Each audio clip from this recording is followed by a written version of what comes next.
আসসালামু আলাইকুম। আপনারা সবাই কেমন আছেন? আমিও আলহামদুলিল্লাহ ভালো আছি।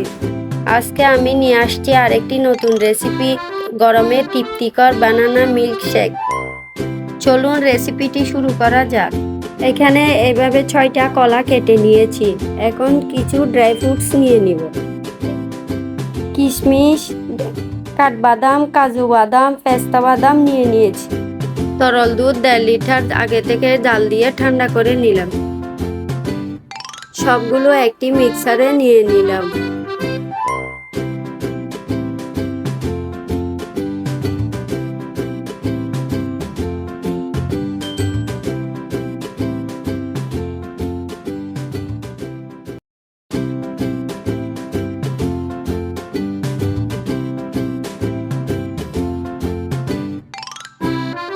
এবার 2 টেবিল চামচ মধু দিয়ে দিব।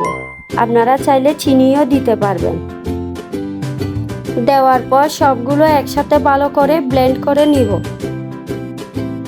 ব্লেন্ড করার পর 3-4 টুকরা বরফ দিয়ে দিলাম। অল্প পানি দিয়ে আবারও ব্লেন্ড করে নিব। এখন ব্লেন্ড করার পর গ্লাসে ঢেলে নিব।